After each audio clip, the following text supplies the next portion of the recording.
webinar that contain general information and advice. And we won't be including any particular questions that the audience asks. But if you have any issues, please reach out to the team and we will be happy to oblige. So our three speakers sitting here today are Garrick Hocking from Podium, Curtis de la Harpe from Master Plumbers, and Chris Forde from Incolink, and I'll introduce each of them shortly. In terms of format for today, each of our speakers will talk to you a little bit about various aspects of the reviews and reputation topic. And we'll open up for some questions after each presenter is finished. But please feel free also to pop questions into the Q&A section on your Zoom screen as well, and we'll get to them when appropriate. Okay, we're going to start off with Garrick. I'll tell you a little bit about Garrick. Garrick is an experienced marketing and media expert with a knack for helping business grow. As partnerships manager at Podium, he assists trade businesses to enhance their online presence and reputation, driving better customer interactions. Garrick is dedicated to helping businesses, including plumbers, use Google reviews to improve their online presence and customer trust. Okay, over to you, Garrick. Thanks, Tanuja. So to just get started, I wanted to probably jump into, I guess, the customer journey, which we're all familiar with. And this is pretty similar across any sort of retail space or trade space where, as you can see, we're starting with a search online, and we know these days that Google is effectively the internet for most people. About 90% of searches for whether it be something you're going to purchase, where you're going to go to eat, potentially a job that you need done around the house, is going to start from Google and that search online. So they're going to obviously, contact your business once they find you, book in a job, and then potentially become a customer for you, hopefully for a long period of time. But as you can note, there's a few things that can happen along the sort of journey when you are searching for a business. Your Google My Business page is almost like your digital billboard. And you can see that, potentially when someone is trying to look for, say, a plumber in the local area, they may find your business and they may not, depending on how you have spent money on advertising, how you have garnered Google reviews, and, even things like how you've replied to them have a really tangible effect on if someone's actually going to find your business and potentially become a customer and maybe a long-term customer for you. So just a couple of quick stats, which you can sort of realize pretty quickly how valuable it is. 81% of people are reading reviews before they visit a business. Now, this is the social proof for your business. And like I said, your digital billboard. If you're driving down the highway and you see a billboard for a business, that's sort of your first interaction with it. When you actually go to the store, that's like your website when they're actually walking in and having a look around. But you've got to get them to your store in the first place, or to your business in the first place. So making sure that you're appearing when someone's searching for, a service that they need, a plumber, in the local area, for example, it's really important that you've actually got that presence online, because, less and less people these days are sort of, we don't look up in a yellow page as a plumber anymore. We might ask a family member for a plumber, and that's a sort of form of social proof that we have as well. But a lot of the time we will just jump on Google. And it's the same for when we're going out to lunch. We'll, jump online. Where's the closest cafe to me that I can go and have lunch at, which I think is going to be suitable and potentially do a good job of, making me a coffee and having some food. So you can see, 57% won't use a business that has lower than 4 stars. So varying factors make up, the sort of level of presence that you're going to get on Google, whether that be the amount of stars you have, the amount of reviews you have, or just if you're actually replying to them as well, which we'll speak to, I think, in a little bit more depth around why that's important. So this is just to give you a bit of a breakdown of the Google Map Pack. We've probably all seen it, but it will show you there, obviously, the varying sort of businesses that you might go to if you're looking for, say, a furniture store is the example given here. And you can see the differing levels of reviews on there, and what a sort of clear choice would look like. But the sort of stats on the left there is the breakdown of what actually attributes to your Google ad rank, which is, how often you're going to show up. So, what is your star rating, like we spoke about? How many reviews do you have? Frequency reviews is a really important one as well. If you've got 500 Google reviews, but they're all from 5 years ago, Google's smart enough to know that you may not actually still be the best, business that it's going to select. And Google, being a search engine as a business, is really set up so that it can give the best response to the person who's searching. That's how Google continues to get business flowing through. So frequency of reviews is important because that also shows that you're a really relevant business for the customer, as well as a business response. And this is things like we spoke about, like actually responding to customers, whether they're happy. You might have 500 5-star reviews, and that's really good. But Google also wants to see you responding to those, make sure that you're interacting with your customers. And if you have got negative reviews, responding to those as well. And this is, once again, that social proof that we're talking about for your online presence. Responding to those reviews allows customers who are potentially going to come to sort of do business with you to see that your customer interactions are at a level that they expect. If you've got multiple negative Google reviews and you're not responding to them, that's going to sort of showcase to them that you're probably not going to do a great job if something goes wrong in looking after them. So a couple of notes on what reviews can obviously do for you. I've spoken a little bit about the sort of social proof, which I think we understand. It can help you choose out of a multitude of options. If you search for a plumber in your local area, there's a good chance there's going to be 5, 10, maybe more plumbers within the space of 10, 15, 20 kilometers. So that gives you a lot of options to sort of try and choose from, and how you differentiate that a lot of the times is in those early research stages, which is done in that Google Map pack. Service areas, as we know, can be quite large, so you might get a vast amount of options that you can choose, and this is going to help you do that. One of the other things which I'll speak a little bit around is the click-through rates and the efficiency of ad spend. The Google ad rank is actually set up based somewhat off your GMB profile. And what that means for anyone who's spending on Google ads or Facebook ads, anything that's going to help drive business to their website, especially for the Google ads, it's actually going to reduce the cost of your marketing or make it go a little bit further. On average, plumbers might spend $5 to $15, for example, on a cost per click for someone to actually click through on a sponsored ad on Google and land on your website. And your cost per lead might be, $50 to even $150. So that can leave businesses spending, anywhere from $5,000 to $100,000 plus a year for a big business with 10 trucks, for example, who are going out and servicing a large area.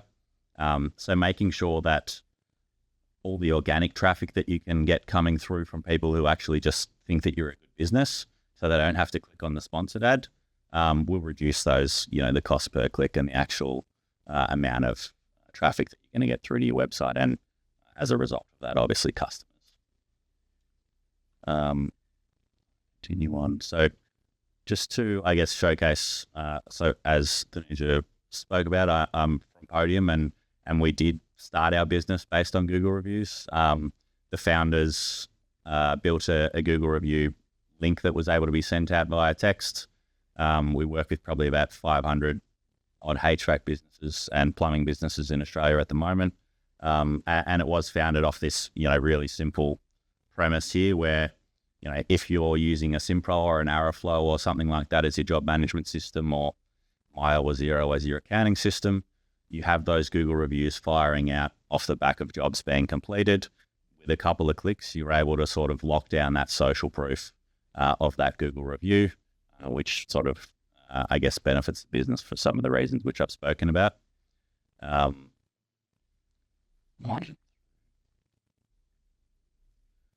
I'll sort of defer to the team and especially yourself from Incolink with regards to the stress of potentially responding to those negative reviews and the heightened emotions that can come along with that. I think this is just one of the tools which I wanted to throw out there just so that you can see, AI is a bit of a buzzword at the moment, so we're all utilizing it at times when we can, and sort of getting our head around what it can actually mean for us. Podium being backed by Y Combinator originally, which is sort of the founder of that at times was Sam Altman from ChatGPT, who invented the OpenAI. So we've integrated that into Podium. And one of the things that you can do with the AI and that ChatGPT integration is respond to reviews, both positive and negative. And, it picks up on the conversational tones that you have, the way that you like to respond, and can just make that a little bit easier and take the stress out of that, which I think is, important. A lot of the times we see a negative review come up and straight away we're, really heightened and we're, oh, these guys, what have they done to me? They're leaving a bad smudge on my business. And actually responding to that is important once again for, your social proof online, and being able to respond to that well is really important for your sort of online presence. Couple of sort of tangibles of Podium, but utilizing those reviews as well. As you can see, Gold Coast Plumbing, 120% increase in website visits off the back of automating those reviews and getting them come in at a large level. And on the other side of things, that ease of the tool obviously is allowing for that increase in total reviews coming through. So that's speeding up the amount of reviews that are coming through. And as a result, that's that frequency that we were talking about earlier of reviews coming in, which is going to help with your overall Google ad rank and your sort of standing for potential customers searching for you. Just an example of, I guess, what that social proof looks like, not just for plumbers, like you can see Hilton Plumbing, but across retail and, varying different areas, auto as well. Businesses like this, where you've got, anywhere from 4.6 to 5 stars and 1,500 reviews, just makes it a really clear choice, which is why it's so important for plumbers, whether you're starting out or you're established, to really make sure that you try and take advantage of what that can do for your business, and allow you to be the clear choice in your area. A lot of these businesses, have doubled and tripled the sort of revenue that they do, plus, because when someone searches online, they're not having to pay for someone to click through to them. They've already sort of got that top spot on Google because they're, the Google Map Pack is almost a bit of a way around the long journey of SEO. Some of you may be sort of investing in that as well. And that's, building out your website with certain keywords and things that are going to rank when someone's looking up for plumber who deals with sink installations or whatever it be. It's going to allow, rather than spending 12 months trying to make sure that your website is perfect with all of the keywords that you need and trying to stay up with what keywords are, having the best results for your ad spend, for example, appearing on the map pack just makes it a lot easier for you to appear up the top. And that will continue to stay as long as you've got those reviews ticking over. Awesome. Thank you. Let's okay. Yep, no problem. Thank you for that, Garrick. Do we have any questions from the audience? While you're thinking, for someone running a business, in amongst all of the other things you have to do to keep the lights on, how onerous is it to keep on top of reviews? How much time should businesses be spending? What can, someone like Podium do to make it easier for them?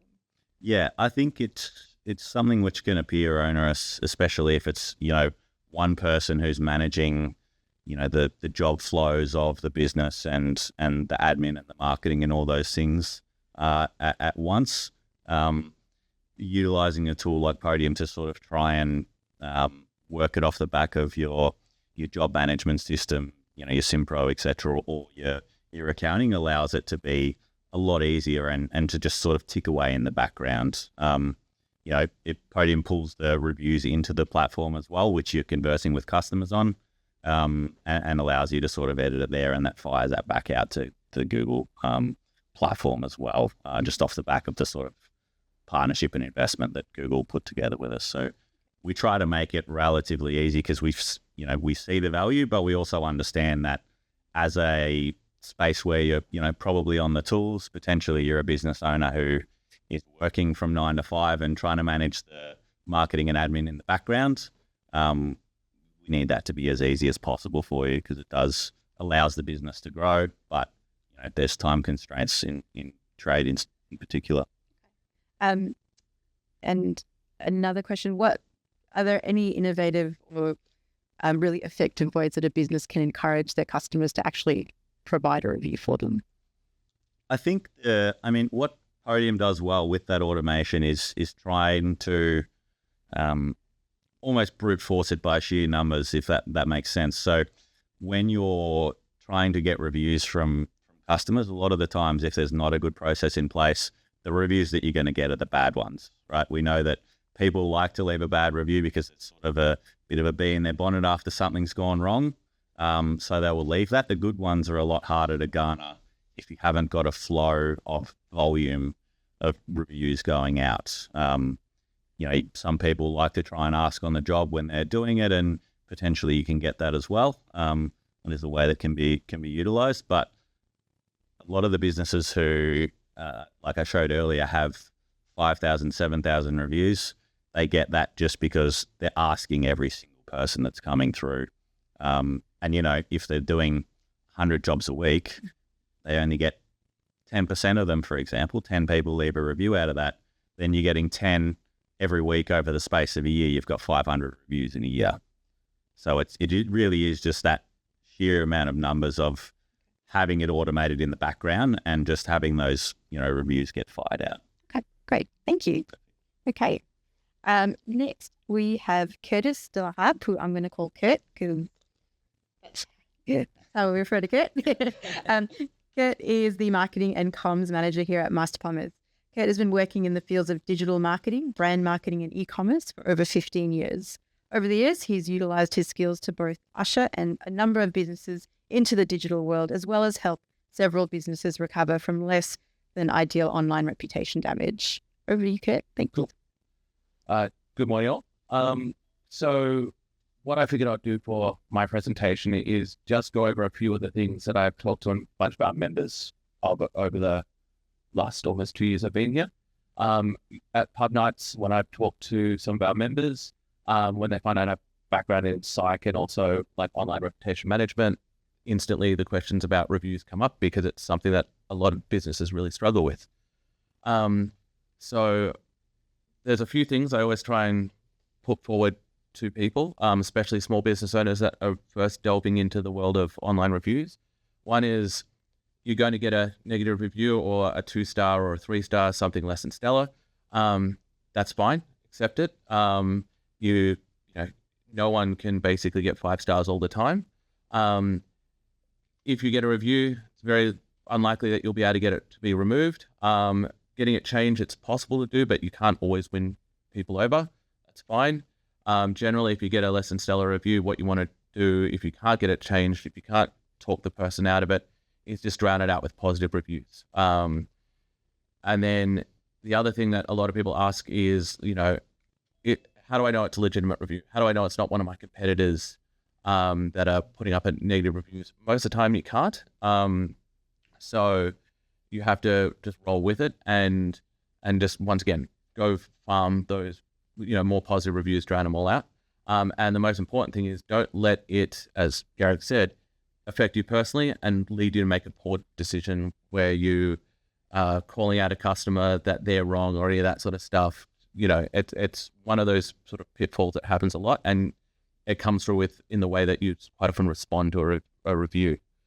One of the first things that I always get asked is, where should the reviews go? Like, there's Facebook reviews, there's Google reviews, there's aggregators like productreview.com.au or Trustpilot and all that sort of stuff. What I generally will tell people is, look at where your customers are looking to find you. And so in the case of most of the people that are going to be watching this, they're going to be in the service industry. Most people are going to go to Google. Garrick mentioned before that, the first thing I'm going to do is I'm going to look up plumber, reservoir, Victoria, enter. I'm not going to go to Facebook or product review. If I was a manufacturer that was manufacturing products, then something like Trustpilot might be an important one. But for the purpose of today's talk, my recommendation is have people go for Google reviews. And the other thing is your customers are not likely to leave reviews at multiple places. So if you're going to try and build up your online reputation, choose one. So in this case, I'd say Google, and be sending people there.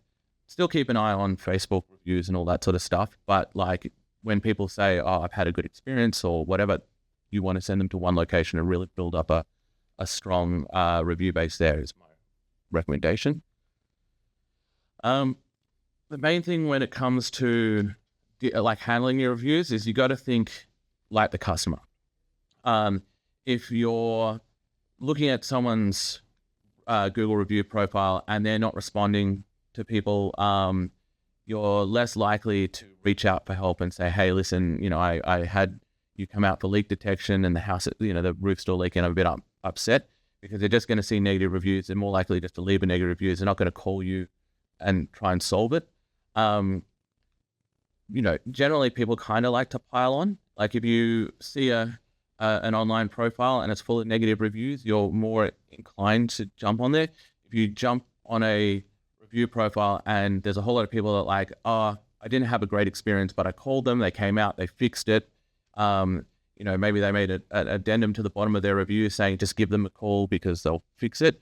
You're more likely to not leave that 1-star review straight off the bat and make the call first. And therefore, as the business owner, you've got more of a chance to fix the problem before it starts to escalate. Most of the businesses I've worked with in the past on their, less than ideal online reviews has been due to a lack of basically inaction. They're not answering their reviews. They're not trying to fix the problem with customers. They just let them sort of pile up.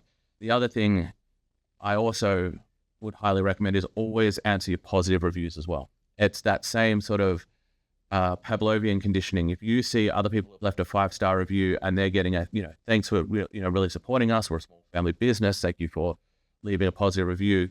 You as a customer, like, well, I kind of want the attaboy as well. So I'm also going to leave a 5-star review.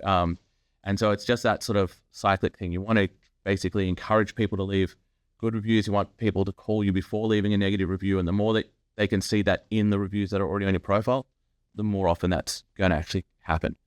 And also just to treat every review as having the potential to do more for your business. So if there is that 1-star review and it's, let's say someone complaining because your call-out fee was too high in their mind as such, it might be worth saying to them, really sorry, if you can get in contact with us, we can explain the situation further. Maybe we can work, closer with you, or even do a partial refund or something.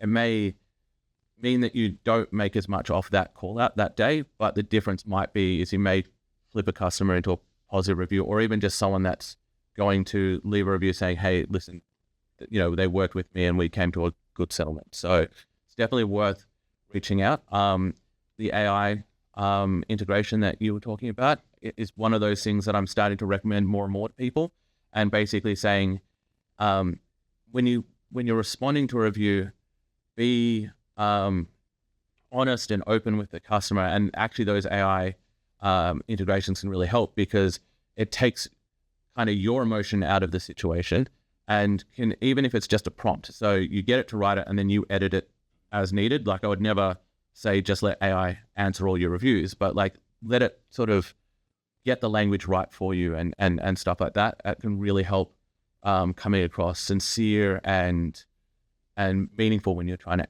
answer to people. The other thing I also get asked a lot is what shall I avoid? There are a few things that are highly recommended to avoid when dealing with reviews. The last thing you want to do is have Google, or for that matter, the ACCC, start looking at you. And there are a few things that people have done in the past that are now very easy to spot, and they're starting to look at it. So for instance, Google on their Google reviews now run their AI across reviews, looking for similar language being used, IP addresses of people leaving reviews, trying to work out if companies are leaving fake reviews for themselves. If you get caught, most of the time what Google will do is delete, obviously, all the reviews they think are fake. They may actually get some of your positive ones that might be legitimate but have similar wording. And so you have to be very careful to not obviously have them wipe your thing clear, or for that matter, in the case of websites like productreview.com.au, they'll leave a big warning across your profile saying that we've detected fake reviews, and that can do even more sort of social damage. The other thing that can also happen is it can also then be raised through to the ACCC, Consumer Affairs, Fair Trade, all the rest. And in the last few years, they've been taking it very seriously. Anytime that they find a company manipulating their reviews, it's actually a violation of the Australian consumer law. And there have been some pretty large fines handed out. So my main recommendation is don't get your brother to leave a review. Don't get your mate to leave a review. Certainly don't pay for a bot farm to start leaving reviews. They're very easy to be spotted these days and can lead to more problems. The other thing that now the ACCC are also looking at is when you get a review, you have a chance to report it with Google. A lot of companies were using that report function to just mass report all their negatives. That's considered review manipulation, and the ACCC are going after people for doing frivolous takedown requests. So it's highly recommended to avoid that. And the only other one that comes up quite a bit is incentivized reviews. So I see it quite a bit. Someone on their business card or their invoice will say, leave us a 5-star review and we'll do a free call out for you. Be very, very careful with that. Firstly, you can incentivize a review, but it can't be positive. You have to say, just leave us a review, not just leave us a positive review. And a lot of sites now are asking, did this person incentivize you to drop a review? And if enough people click yes, then you start having issues with like Google basically taking down reviews or leaving a mark against your name. So my recommendation is just to avoid it altogether and just include, if you're going to do a free follow-up call out anyway, just do that as a part of your service, and at a later date, ask them to leave a review if they were happy with the service. Keep those two things separate. The free follow-up should be enough to give you that positive review anyway, because you're giving them extra service. So yeah, don't tie them together has been my recommendation. And yeah, those are the sort of the three main areas I have the most questions about given to me. Yeah. Thanks, Kate. We've got a couple of questions that I'll read out. In terms of responding to the negative reviews, often we see businesses say, I'm sorry that you had a bad experience. Please call us or email us to resolve it. Is that the right way to do it? Because the rest of the people looking at the reviews don't know how or if it was resolved. Yes. So yes and no. The last thing you want to do is do a sort of a boilerplate copy and paste response. It starts to come off like the amount of reviews I've seen over the years. It's like, we're really sorry that our service wasn't up to scratch, blah, blah, blah. And you just sort of sit there and go, oh yeah, you've just copied and pasted that to everyone in the thing. My recommendation is to always personalize it. Say, we've looked into the case based on your name, and we're really sorry about that day. We do want to fix it. Can you please get in contact with us? It's probably still going to be one of the best responses. What you're going to want to do is, after you do get in contact with the person, ask them to do an update to the review. So on Google, it's very hard for the person who's left the review to have a review removed, but what they can do is update it. So they can either add stars, they can remove stars, or they can just edit it, and just ask them to leave a thing saying, can you let people know that I did get in contact with you and we've solved the situation? And most of the times, if you have gotten in contact with them and you did solve the situation, they're pretty happy to do an update. When someone's looking at your business, the only information they kind of have of your business is going to be your reviews. It's the only thing that in theory is not paid for. It's not marketing speak. It's actually from another person. And so if you can get them to basically tell the world that you have since rectified the problem, that actually speaks much more highly than just a 5-star review that's sitting there most of the time. Is there anything else, Garrick, you wanted to add on to? No, yeah, I'd agree with that. I think, and once again, that sort of response to the negative ones, a lot of the time it is more valuable, as Kurt says, to both Google and to your potential customers to see that, because we all expect that businesses are going to have 5-star reviews. It's sort of, standard that everyone who is going to leave a positive review is probably just going to jump in and put a 5-star on. It's those, 1s, 2s, and 3s that responding to is important, but having them at times is important too, because no business is going to go their whole lifetime without having negative things happen and reviews come through. That gives a credibility to your business to see that it's, if you jump onto someone's GMB and there's 1,000 Google reviews and every single one of them is 5 stars, there's something in the back of your mind that goes, are you guys really that good? But if you see a couple of bad ones that have been responded to and dealt with really well, you go, oh, yeah, these guys are legit. They do actually, look after their customers, and this represents that. So, yeah, I don't think it shouldn't be looked at as a bad thing to get a couple of bad reviews if you can respond to them adequately and resolve it. It just makes the business that more sort of real. Yeah, I think a lot of people now, when they look at someone's like Google profile, they'll quite often sort by negative as well, just to sort of see what problems people had. Because in most cases, a 5-star review is not left for exceptional service. It's just left because you did what was expected. Yeah. And so, a lot of the times you want, kind of let some of those poorer situations sort of shine through and say, well, look, we fixed it. We aren't perfect, but we do come back and fix a problem if something has gone wrong. Yeah. You both touched on this a little bit before. We've had a question around defamatory reviews that Google won't remove. Do you have any tips and tricks to get a better response from Google or action, or is it? My only recommendation is to basically report them. Your only, in most cases, recourse is to hit the report button. Most of the time, Google won't take action the first time. It sometimes takes a few reports, but you want to make sure that if it is a review you're reporting, that it is actually, you want to be pretty damn sure that it is actually a bad actor or something like that. You don't want to get called out for manipulating reviews by just reporting all the negative ones. But yeah. And I think probably just to once again touch on that response being important. And there's, getting 1 or 2 bad reviews, like we have, I would say, tens to hundreds of businesses who are 5-star rated, still have negative reviews. Yeah. It's just that sheer volume of numbers means that you can actually have a 5-star business with negative reviews in there. So don't be afraid to get a couple. If there's 1 or 2 people who are acting in bad faith, or maybe they've just been really difficult customers that you just haven't been able to resolve things with, just make sure you're responding adequately and continue on. Report it. It can be challenging to sort of try and get something moved further with Google. As you can imagine, they probably have thousands, if not millions, of reports coming through that they're potentially trying to investigate. I'm sure they'll probably be using AI to do that soon as well, if not already.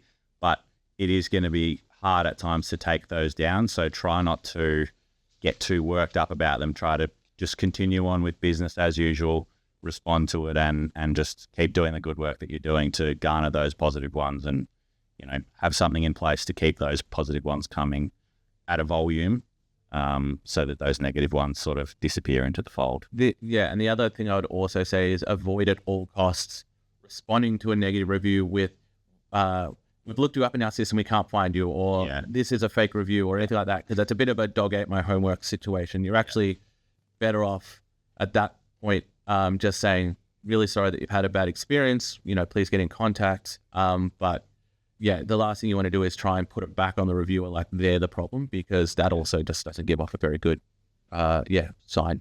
Yeah, even if you're 120% in the right, it comes across as you're pointing the finger instead of trying to resolve the situation. Yeah, 100%. Yeah. Thank you. Before we move on to Chris, I just wanted to ask Kurt, from a Master Plumber's perspective, how can you support members if they need support in this space? As a Master Plumbers member, basically I would say reach out to us, and we'll try and give advice where we can. Certainly looking at services like Garrick's one, where they help both foster good, responses to reviews, but then at the same time also stuff like the AI integration, all that sort of stuff. It just takes the time out of it. One of the big things with reviews and answering them can be just the time drain. And so anything that can help you speed that up, or just even getting more. Like I've suggested to some of our members who are really trying to get more reviews on their profile, add a QR code to your business card or to your invoices, so that when you've dealt with them and they're happy, you can just be like, all right, well, if you want to leave a review, it's on the business card. They're not looking you up to try and put reviews and all that sort of stuff. Most people, if you ask them to have to do some work to leave a review, they're just not going to. You want to make it as quick and easy. But yeah, if you're a Master Plumbers member and you're having trouble with your reviews, shoot me an email. I'll advise where I can. So, yeah. Cool. Garrick, is there anything you wanted to add as a corporate partner of ours? Yeah, so yeah, definitely reach out to us as well post the webinar, and you probably no doubt see some collateral with Podium as well. We do have a bit of a discount for Master Plumbers, so just have a chat to us. I think one of the things that helps with garnering those reviews is having a really good customer journey all the way along. So, whether it be using something like a QR code or whether it is an automated message off the back of jobs, Podium has a sort of customer interaction that is via text the whole way through. And what that allows is, the same number that you're speaking to Kurt at Kurt's Plumbing on is the one that's later on going to send you that automated message off the back of a workflow. So it's about having a personalized journey for the customer, giving them a really good experience with you, and then they're going to be more likely to leave that review afterwards, and that's just going to foster that volume that we spoke about. Thank you. All right. Thanks, Kevin, for your question. I'm going to move on to Chris. Welcome, Chris. I'll tell you a little bit about Chris before we move on to our last presentation. As a qualified psychotherapist, Chris has spent the last 23 years supporting individuals and families through mental health challenges in various therapeutic roles. In his role as a mental health educator, Chris supports Incolink members by delivering toolboxes to workers and supporting them to navigate the challenges they may face. Over to you. Awesome. Thank you for inviting me today. Just how much time do we have? Yeah, we're good? Yeah? Okay. All right, cool. So I think I've over-catered a little bit today. I've got many different slides. Some of the slides and the content will echo what we've already discussed today, but I hope it adds value. So I'll just push ahead. Okay, so as you can see from going online and trying to find a review on Chris and Christopher, I had to look quite hard back to 2007, but I think this really does represent a good Christopher. So that's one that I have selectively picked out and dismissed all the negative reviews on people called Christopher. So I am a health and wellbeing educator. I hold a master's in counseling and psychotherapy, 22 years of experience in different types of roles, as well as leadership. I'm a clinical supervisor, which means I supervise other therapists too. And being a little bit vulnerable with you, because whenever we talk about mental health, it is a vulnerable subject. I'm a Manchester United fan. So I'm glad to see that no one's turned off their screens, which is great. So if my mental health depended on a football team, it wouldn't be doing too well at the moment. And from what I understand, Manchester United is the equivalent of Collingwood. They're the team that everyone loves to hate. But I'm there with you, Collingwood people out there. Okay, so what is mental health? Asking ourselves what that question is. And I think during the course of what I have to say today, these are questions that either you can just pop in the chat or just ponder them yourself, so I think these are important questions to ask of ourselves. So according to the World Health Organization, mental health is a state of well-being in which everyone realizes his or her own potential, can cope with the normal stresses of life, can work productively and fruitfully, and is able to make a contribution to his or her community. So it's a bit of a mouthful. But basically what this suggests and what this means is by looking after your mental health, you can fulfill your potential, you can cope with whatever comes along, the ups and downs of life, and you can work well through your work life, you can bear fruit to your community. And for most of us, the most important community that we have is our family and our friends and family. So looking after your mental health basically means being the best version of yourself so that you can contribute well to the people that you care about. Okay, so mental health is a continuum. It's not fixed, it doesn't stay the same. And for a lot of people, when I ask that question, what is mental health? They might start thinking about things such as anxiety, depression, mental illness or disorder. So mental health and the assumptions that we have around mental health is that it can be quite negative, rather than a progression to mental well-being, So this is where we are. When it comes to mental health, we want to be able to be in a process where we are looking to move forward and through and cope with everyday life to a place of where we are thriving. We're standing on the top of that top step and we've got our hands in the air. We're doing really well at life. The business is going well. Family's going well. Health is going well. And I feel successful. But within that, we have this thing called a window of tolerance. And so this space around coping in the middle is the amber space. And that's where most of us would like to be, or this is where we're aiming to be. And, we have to think about well-being as something that we need to invest in and not necessarily take for granted. So we don't check the well-being app on our phone on the morning and we get it out and the well-being app says, hey, well-being today is an 8. It's going to be a great day.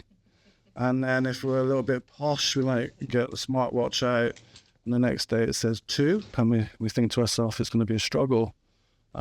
It's not like the weather. It is something that we can invest in. It is something that we can improve and actively improve. So I want to change those words well-being just around and change them to being well, which means actively doing something around your mental, physical, and social well-being. Where are we? So just thinking, what can impact our mental health? What are the sorts of things that can take us from thriving and coping to struggle? And there can be an accumulation of things that are going on in our lives, and there can be some sudden or tragic events that can go in our lives that can take us from thriving to struggling quite quickly. But there are some everyday things that impact our mental health, how we're traveling in work, our relations, and of course, reviews around our business and the health of our business. So I have got some videos. I'm not sure whether I'm going to play them. Maybe they're only a couple of minutes long, but we'll give them a shot and we'll see where we go. So this is just some suggestions just to make it a little bit more interactive around giving feedback. Will we get signed on this? No. Okay, I'll skip it. Okay. So basically what this feedback suggests is that feedback is something that's unavoidable in life. We're having feedback from the moment we wake up. And when we're able, and from the age of where we're able to understand communication, we're getting feedback. And often when it comes to negative feedback, let's not dress it up. It's critical. And when it's critical, we can feel attacked. And when we feel attacked, we can become defensive. And as we know, and some of the things, the common thinking around, the best form of defense is attack. So then we can feel like we need to attack back, which isn't necessarily great when it comes to online reputation, Google reviews, etc.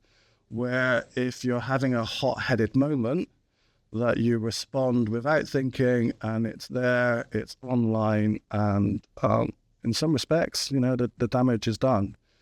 So having some time to think, to pause, to reflect, and to manage your own mental health in terms of how you respond to online reviews is really, really important. And we live in a social and digital age right now, and perhaps, we are all kind of influenced and receptive to feedback. And it does massively impact us psychologically and emotionally. We can put something just casual out on social media, and we can get likes and love hearts and some positive comments, and we feel really good. In fact, the brain releases dopamine and serotonin and oxytocin and all these lovely feel-good chemicals where we feel really connected. And then we get that one person who perhaps may be having a bad day, that really wants to take the wind out of your sails and makes a negative comment. Yeah, and I think it's quite interesting. We can have maybe 20 or 30 really supportive comments on what we're doing, and that one negative comment that can really kind of take the wind out of our sails and impact us. And that criticism can really impact our self-worth and our esteem and things like that. And going back to that continuum, without flashing back too quickly, where we start on that continuum and where we are in that window of tolerance, there's a lot of things that impact that. It can be how we're traveling in life. There's also kind of history, family relationships, family of origin, what we've been exposed to that kind of help us with our tolerance response to social interaction, and in particular, feedback and negative feedback. So social media, we've all got a ongoing organic review account, most of us, called Facebook. The thing is about Facebook is that we can be selective about that. We can present what we want to present, and we can try and garner feedback that we want to, in terms of how we digitally represent ourselves. But yeah, so we're living in this world of feedback. It is unavoidable now. Being able to look after one's mental health as we kind of evolve, and I'm hearing stuff about AI and wondering whether I'm going to be in a job in a few years. I think AI is both exciting and frightening prospect for me in terms of how we develop and as human beings emotionally as we step into this bold new future of technology. What can get in the way of giving and receiving feedback? And I think the thing is, some of the content that I've got here today is the importance of feedback, and that isn't necessarily a bad thing. And in terms of managing our relationships and being good professionals and fostering good relationships and productivity, the giving and receiving of feedback is essential in terms of how we grow and develop as individuals and how our business grows and develops. And one of the biggest things that can get in the way of giving and receiving feedback, so what is feedback? I've looked like I'm missing a few slides, actually. Okay. All right. So one of the things that can get in the way of giving and receiving feedback is anxiety. Yeah. This anxiety of what will someone say or think if I give them feedback? How will it be received? Will I risk my relationship with them? Yeah. And when it comes to receiving feedback, obviously anxiety plays a part in that. It's that fear of judgment. We can often take feedback as being negative, and then our minds can run away with that, and we start to give ourselves a hard time, which can really kind of impact our worth, our esteem, and our performance in the workplace and within our relationships. So anxiety is a natural human response to a perceived threat. So anxiety often gets a bad rap or a bad name, but it's there to help us respond to a threat, to help keep us alive. We've got a picture on the screen of a saber-toothed tiger and a caveman, and perhaps that's the most basic function of anxiety. Back in primitive mankind, you would either grab a spear or you'd grab a child and get into a cave, but you would try and kind of work with that threat. But anxiety can be good. We all need a bit of anxiety in our lives to perform. Yeah. And managing anxiety is really important. Just a question for you, and just to think on: did anyone press snooze this morning before they got up? Yeah. No, I know I did. That is the worst named thing for a button I've ever come across. I don't snooze when I press that button. It may as well be called anxiety.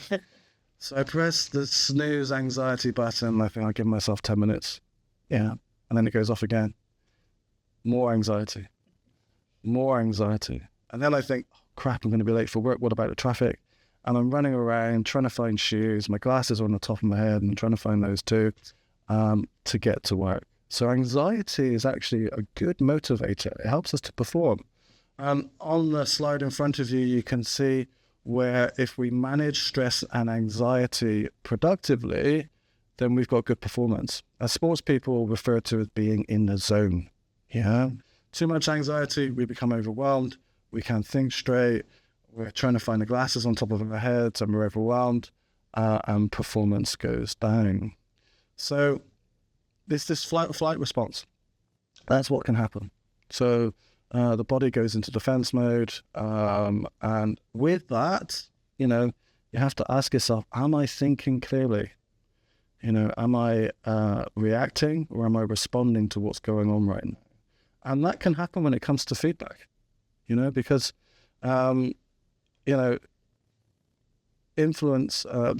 negative feedback can impact whether we respond or we react. Because of what can happen is, this can impact our window of tolerance, and we can come to this place of struggle and survival, and we're not responding and reacting in an objective and considered way. So the saber-toothed tiger has evolved. It's no longer, as simple as a physical threat. We have more modern day threats that cause anxiety. And as we go through these, you can see how they're relevant to business, how they're relevant to us personally, but also to business. So there's financial and cost of living threats at the moment. That's a huge one for our members. Employment, social acceptance and belonging. That's a big one, in particular for young people and teenagers. There's a lot of anxiety around feeling accepted and belonging. Illness and injury. There's a really awful saying, but it's true, especially in the industry, that you're only an illness or an injury away from bankruptcy, which is quite a heavy thing to think about, but it's often the reality. So there can be a lot of stress and anxiety around staying fit and well and healthy and avoiding injury. Fear of failure, fear of abandonment, relationship stress, and criticism, and I imagine some of us or most of us have experienced this, can I have a word in my office, please? Yeah. And we automatically jump to the negative assumption of, what have I done wrong? Is it bad? Am I going to lose my job? And all of that relates to the above. So one thing to consider is that the brain is hardwired to look out for threats. So you can have all of those positive feedback. You can have all of that, and we can know rationally that we can farm and foster as much positive feedback as we can, but there's always going to be that negative feedback comment that's going to be kind of chipping away at us. And the reason for that is because it's perceived as a threat, and the brain is hardwired to respond to threat. Okay. Benefits and negative feedback, which is an interesting concept. Can feedback and negative feedback be beneficial? Yes, it can. It can promote self-awareness. Yeah. Look, it can help us identify needs in which we can improve and grow and develop. It can help us develop gaps in our professional development, can improve performance, can better our relationships, show people that you are open to engaging and responding to feedback. And it can provide the opportunity for innovation, problem solving, and growth that we can learn from negative feedback. My slide doesn't work properly. And it's an opportunity for public problem solving. Now, this is an interesting thing that's been touched on. You can demonstrate that you are a responsive organization that is willing to be open-minded to identify issues and resolve them and build trust with future potential customers, to see that you are proactive and responsive to your business and your customer needs. Okay, so how to handle negative feedback? Listen. That's really important. Take the time to listen. Try not to be defensive, even though it can feel like a threat or an attack. Try staying calm and open-minded. Feedback is an opportunity to improve rather than a personal attack. Seek clarification. Ask some questions about, their experience. Reflect and assess, how can we do things better, and create a plan on which to move forward. So again, how to handle negative feedback is a response to learn and grow. Benefits of it is an opportunity, as we said, for public. Yeah, we've looked at some of this. So an opportunity for problem solving, encouragement for honest feedback.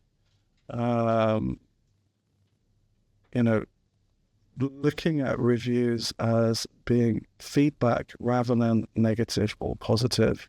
And also, when it comes to our competitors, and we do live and work in a competitive environment, having a look at your negative reviews can provide insights into what your competitors may be doing and how you can improve on those. So don't be scared to look around and look at what other people are doing and look at how they're responding, or look at maybe things that the customer base is starting to identify and they're not happy with, and how that can help grow your own business.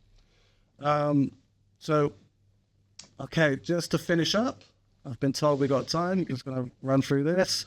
I did have some quotes. So strangely, the PowerPoint hasn't matched my idea of what I thought I had. Just some quotes to finish on, which I think are useful and thought-provoking, if I may. There is no failure without feedback. And I think that that's an important thing to think about, that without feedback, how can we improve? How can we grow?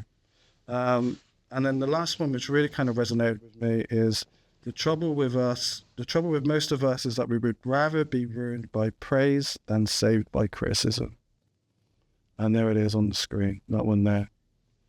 That we would rather seek out praise and close ourselves off to negative feedback or criticism rather than grow and maybe even save our businesses and develop as individuals and organizations by criticism.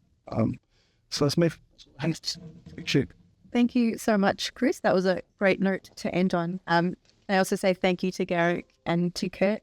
And remind all of you in our audience, as members of Master Plumbers, you have access to these great resources and the organizations behind them. So we'll be sending out some information on how you can tap into all the services and resources available across the panel today. Thank you so much for joining us, and keep an eye in your inbox for more information following today's session and also about future sessions. Have a great day, everyone. Thanks. Yeah.